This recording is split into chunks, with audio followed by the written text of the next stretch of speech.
Okay, this is September the 20th, Friday 2024, and we are in BBA first semester. This is the second day of the class.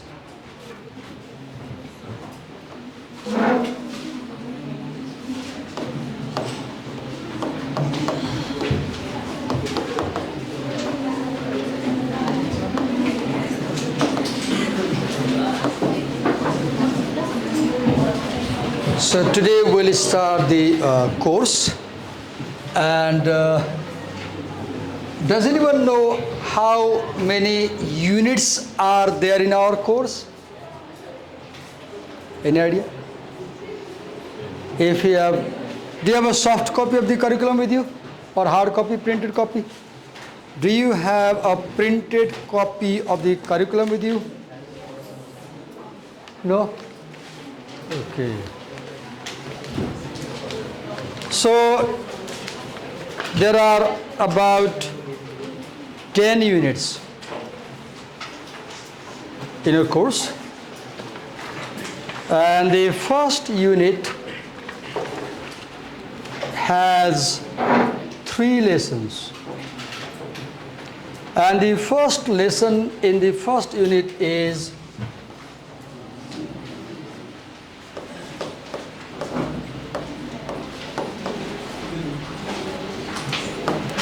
where do we stand? Someone consult your curriculum with you and then tell me, there are columns. In the second column, you will see the first column has the number 1, 2.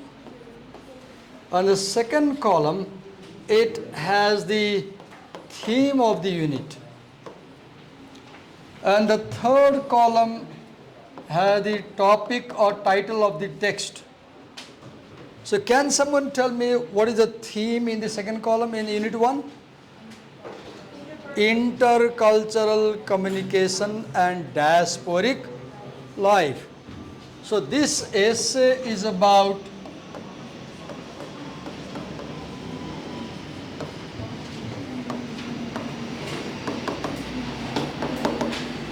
intercultural communication, right? Before I move ahead, let me tell you certain things. If I write something on the whiteboard, you will continuously go on writing in a copy. You won't sit arms akimbo like this. You are not here to listen to a pravachan. You know pravachan? Pandits give you pravachan and you listen to pravachan, right? So our classroom is not a place for sermon. Civil understand sermon. You know what is a sermon, right? You have a sermon at the church where the father delivers a sermon, speech. So the moment I write something there, you will copy in a note copy. When my class ends, your copy will have a neat reflection of what I wrote on the board, right? Frame by frame. Okay. Second thing, as I teach you, I'll be speaking to you, no doubt. I'll be saying something.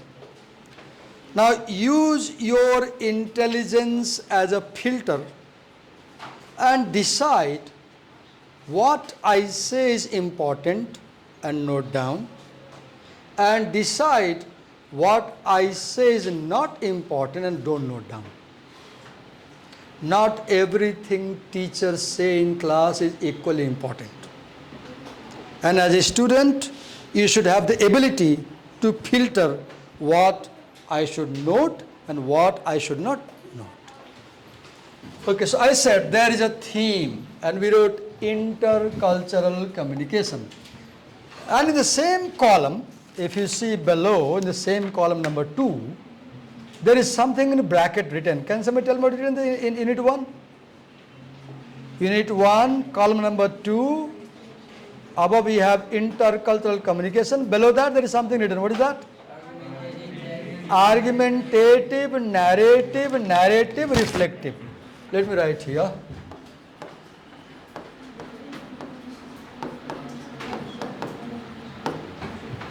So we are beginning our course with an essay, and we will read this essay. Now somebody wrote this essay. So this essay is a piece of writing. This essay is a piece of writing. And writing has mode or purpose. When we sit down to write, we have a purpose. When I write on this smart board, my purpose is help you understand. When you write in your note copy, your purpose is to record. Because the characteristic of the human mind is that we forget quickly. So we record to make sure we don't forget. You're also writing right now. I'm also writing. But our purposes are different. My purpose is to make you understand. Your purpose is to record what happened in class. Because in exam, questions will be based on this class. So writing has a purpose. Writing has purpose. Second, writing has audience. When I write on this smart board, who is reading it right now? Students. Writing has audience. Right now, who is reading this smart board? Students. And you are writing over there. Who do you want to read your note copy? The teacher. Someday I might say, submit your note copy. Bring it to the staff room. And I might have a look how you have noted down. So I am your audience because you are writing for me primarily. You are my audience because I am writing to you primarily. Then we have message in writing. For example, this whole is a message. This is a message. Message is, what do I want to say to you? Message is what I want you to learn in this class. Right? And many more.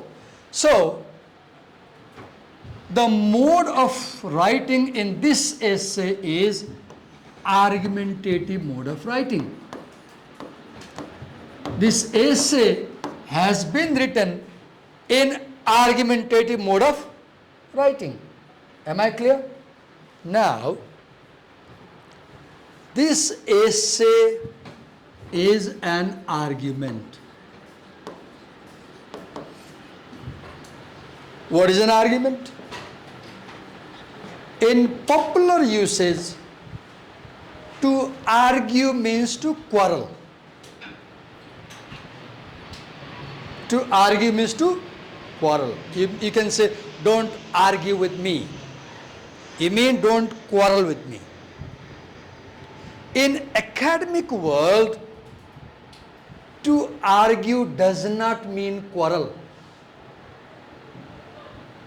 In academic world, to argue means to say something serious. To say something serious. Something worth attention. Something worth listening. Most of the best writings ever done in the world are in argumentative form. Most of the writings in the world, which are famous writings, prescribed in universities books, they are in what form? Argumentative form. Even when someone tells you a story, they have a purpose. Even when someone tells you a story, they make an argument. Everything makes an argument. But the question is, what do we mean by argument at the university then? If it does not mean quarrel, as I said. For us here, argument does not mean quarrel. For us, argument means something worth listening, something worth reading, something serious, something important, something valuable. That is in the books, that is in the articles, in the papers. Right now, an argument has some components, parts. Body has components. The head, the neck, the torso, the legs. 3 divisions normally. The head gives my introduction. You see here and know this is our English teacher. The torso controls and holds the everything. All vitals are right here, right? All vitals. From genitals to the stomach to the heart and lungs.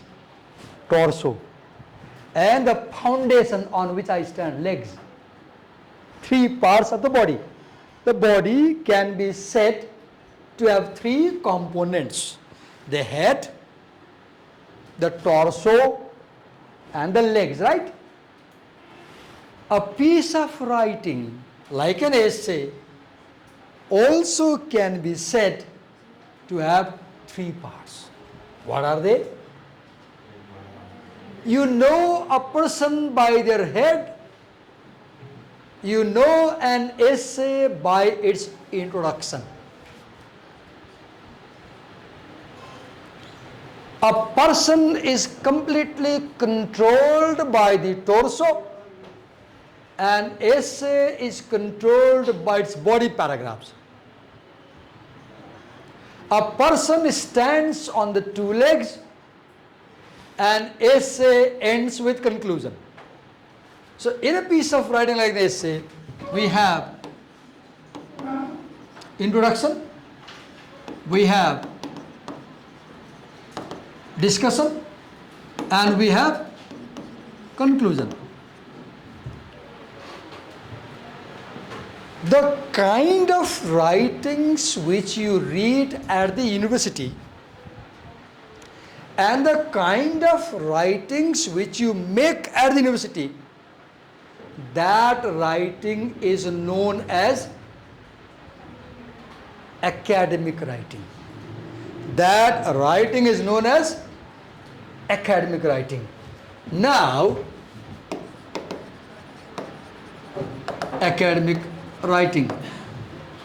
Academic writing is the writing which you do at the university. The kind of writing which you do in the college, even at school. Whatever you wrote in grade 11, 12, for example, grade 10, 9, 8, that was academic writing. For example, right now if you are noting down, that's academic writing. That is called lecture note. What you are writing on your paper right now, the notes you are making from my class, that is called lecture note. What do we call it? Note based on teacher's lecture. That is one type of academic writing. Now, summaries are academic writing. The essays that you write in exam, stand-up exam, midterm exam, final exam, board exam, those essays are academic writing. The essays, exam essays are academic writing. So you will see that most of the times at the university, you will write essays. What will you write? Essays. If you were doing creative writing instead of academic writing, then probably you won't write essays. You will write stories. If you were doing creative writing and not academic writing, then you will not write essays probably. You will write more stories. You will write memoir. You will write journal. You will write poems. But in academic writing, you write more essays. You write more essays. What is an essay?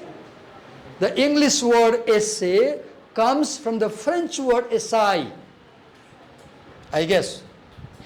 And it was Montaigne, the French essayist. Montaigne, French essayist, who first defined essay. And Montaigne defined essay as a loose sally of the mind. What does it mean? Your mind plays and the essay is born. So what is essay? Your mind loosely thinks on a topic and the essay is born. Normally essays have 1 page, 2 page, 3 page, 10 page. But some essays have 400 pages. There is a book named An Essay on Human Understanding, written by John Locke. It has 400 pages. An Essay on Human Understanding. In that essay, John Locke discusses how we know, how we understand, how we cognize, cognition, your faculty to understand something. Right now, I am speaking, you are listening to me with complete attention, and as you listen to my words, something is going on inside your mind right now. And your understanding. That is called your cognitive ability. cognition, cognition. From that comes the word recognition. Do you recognize me? Do you recognize me? Yes or no? Yeah. Yes, who am I? English teacher. Oh, now she has the ability to recognize me. So she has cognitive ability. Cognitive ability means the ability to understand something. What is cognitive ability? The ability to understand something. Recognize, recognition. So I was talking about essay, and I said an essay is a loose sally of the mind. That means you think on a topic and you write a medium length on the topic. That becomes an essay. A very famous essay written 500 years before by a very famous English author who wrote 56 essays, and he said, my essays are for young people. And he titled his essays as My Advice to Young People. The book was titled as Advice to Young People. Who was this guy? Have you heard? Francis Bacon. Have you heard? Have you heard about Francis Bacon? Francis Bacon was born in 1564, I'm not sure. He was born the year Shakespeare died. I guess 69, I'm not sure. And Bacon is one of the most famous essay writers in English language. And one famous essay that Bacon wrote, among the 56 he wrote, is Of Studies. What did I say? Of Studies. And in that essay, he tells how to study. A month ago, I translated that English essay into Nepali and posted on my Facebook page. So if you go to my Facebook page and scroll down a month or 2 months post, you will see that essay there in Nepali. You may choose to find and read this afternoon. So I was talking about essays, right? Most of the lessons in our course are essays. Not all. Not all. Now, when I say essay, this is called genre. It's a French word. Genre. Genre. Say with me. Genre. G-E-N-R-E. Genre. Say it. Say it. G-E-N-E-R-E. Genre.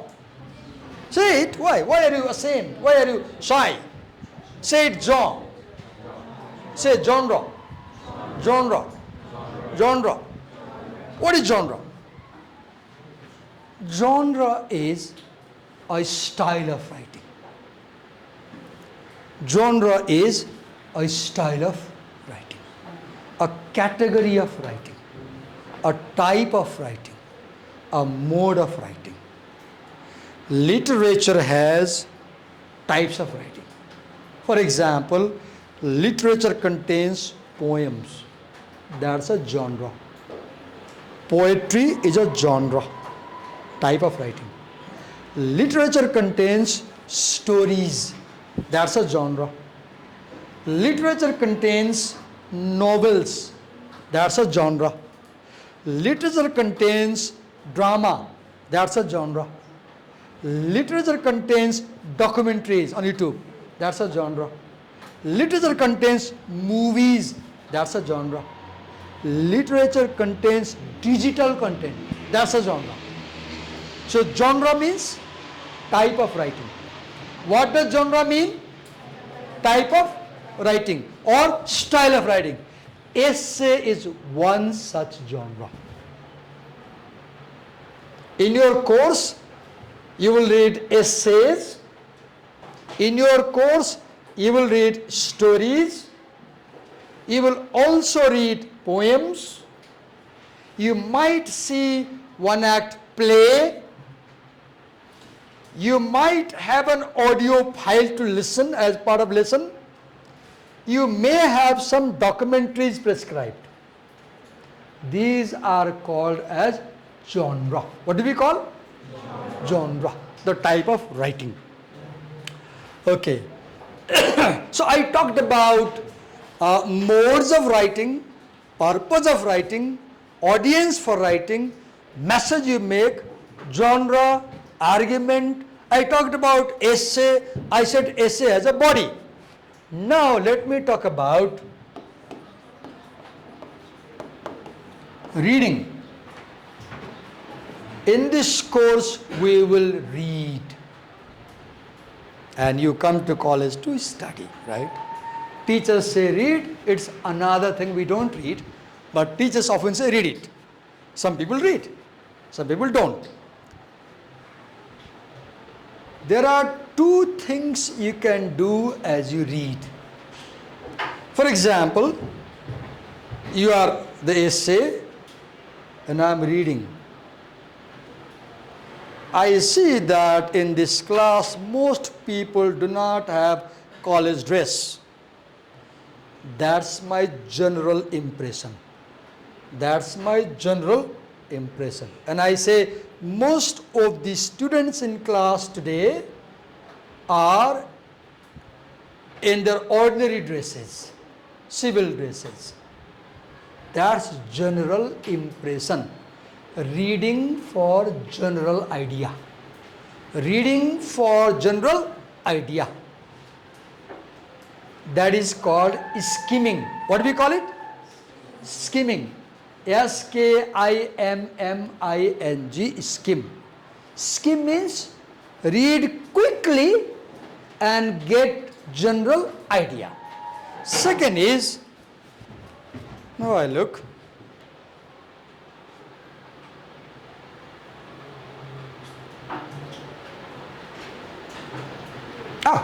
Interestingly, only two people in this class, one girl, Miss Grace, and I don't know his name right now, two people have red colored t-shirts. Now what I'm doing? I'm scanning. I'm scanning. I am talking about particular student, she and him. I am saying something which applies only to two cases, her and him. This is called scanning. What do we call it? So scanning means you look each item carefully, you are looking for a particular thing, specific thing. So when I was looking you, the question in my mind was, who is odd one out in terms of dress today? So I felt like only two people have red color dress, so I thought, oh, these are the odd one outs. All others have other colors, they have red color. I was scanning. Scanning means looking for a particular specific information. Skimming means having an overall view. These are the two things that we do while reading. Now, there is something called active reading. Say with me. What is active reading? You hold a pen while you read. As you read, if you do not understand a word, you circle and make a question mark. If you like a paragraph, you underline. You finish reading the paragraph and in the margin you make note. There is something called active reading, something called annotated reading.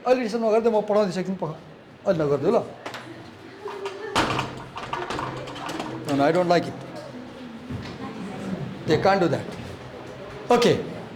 Something called active reading, interactive reading, annotated reading. To annotate means write notes at the margin. If you read novels sometimes, then you are passing your time and reading, then you like something and you make notes at the margin. So there is annotated reading, there is active reading, there is interactive reading, there is critical reading. What do we call? Critical reading. What reading? Critical reading. Okay, now let me move ahead. I don't know if I can change the screen. I don't know how to change the screen. Wait a minute. Okay. So, do I slide like this? Somewhere, I think. Yes. Okay. Now, let's enter the essay.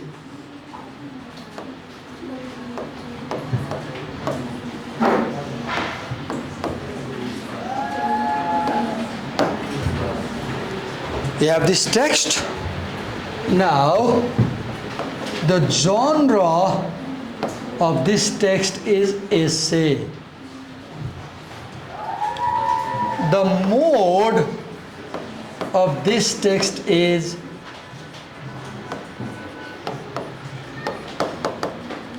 argumentative.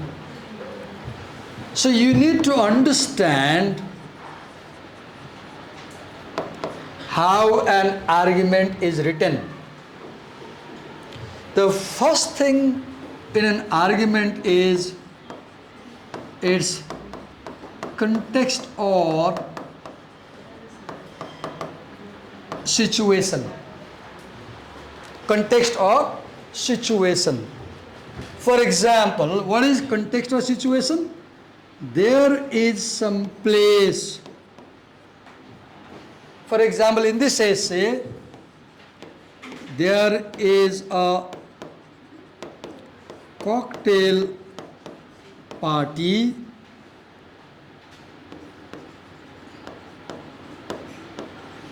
somewhere in America, I guess, but it's not mentioned. Place. Then there are people. Who are the people?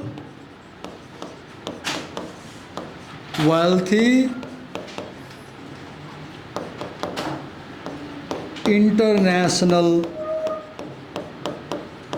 travelers, or maybe diplomats.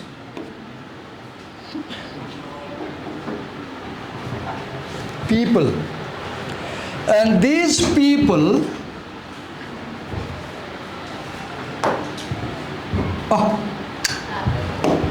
look what happened. These people Where did I? What goes wrong? Brush eraser.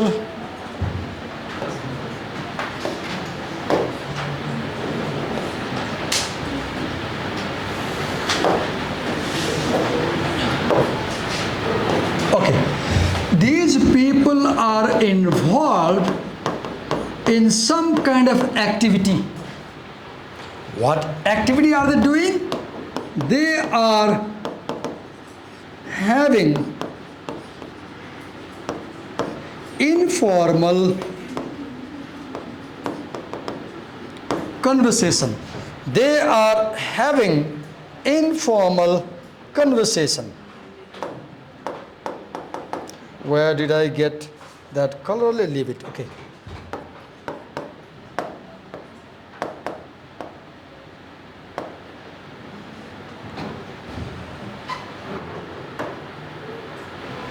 Wait a minute. Why does the board change? Okay. They have activity. Now,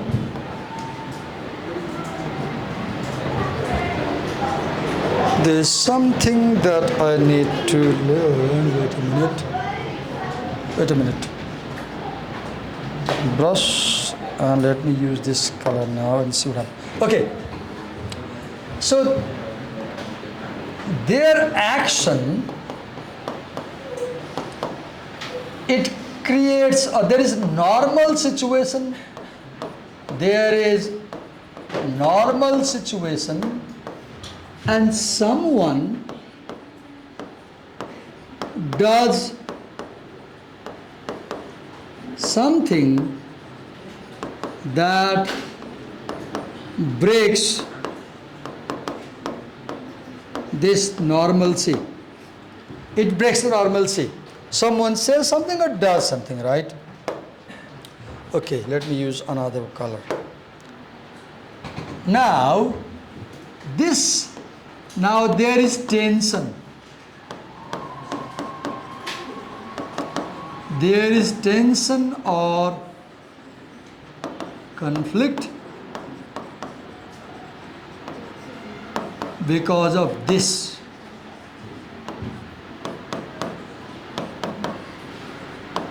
The tension or conflict leads to a problem. Now, in the essay, if you see activity, they're having conversation. Now, what happens?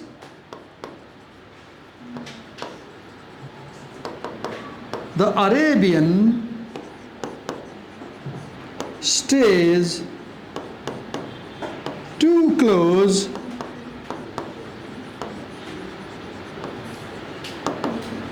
the American.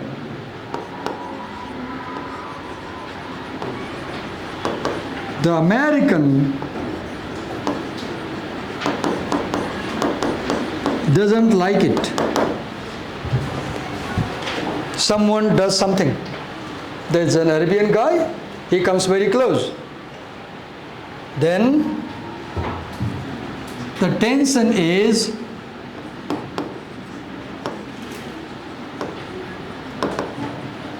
the American feels bleed. The American feels bleed. The American feels bad. She's my student, I'm a teacher, and while I communicate with her, it's understood that we maintain certain distance, right? I can come closer to her to listen to her, but there is a limit. I can't touch her, for example. Teach, it says, teach but never touch. If I touch, it will result into a case of harassment. That's the limitation I should know, right? Now, if I touch, she will complain to the principal. Oh, this teacher on day 2 touched me in an inappropriate manner. There will be a problem. Why? Because I'm breaking rule. I'm breaking rule. Now, what I'm showing you, I'm defining you what is context or situation in an argument. And I said, Situation means there is a place, a cocktail party in America somewhere. They are having a party. I'm talking about this essay. People, they are wealthy international people and travelers, and it's a socializing training. It's a socializing training they're having, because these people are traveling around the world. They want to understand how to behave with people of other culture. So they're getting training. And in this training, there is an Arabian, there is an American. First, they have a normal communication. They are drinking wine. So slightly they are tipsy-turvy, slightly. And they're drinking, and while drinking and talking, the Arabian comes closer. As the Arabian comes closer, the American edges backward, because Americans have a sense of privacy around them. Americans maintain at least 18 inches distance from another fellow. Saudi Arabians, they have no sense of privacy. They will come so close to another person they're talking to that they can smell each other's breath. And they spit on each other's faces when they speak, and they don't mind. Arabian people, when they talk to a friend, for example, they like being semi-close. So close, you brush up each other. So close, you can smell each other's breath. So close, you might spit on their face, and they don't mind. Americans don't like it at all. They say no, there should be a distance. Because Americans have a zone of privacy. Right? Now look. An essay has a theme. Now here you will see the theme. The theme of this essay is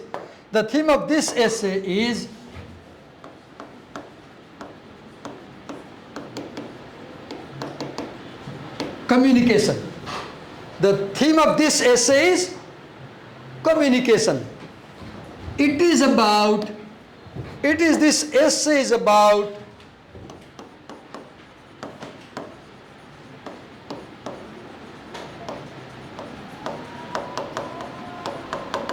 non-verbal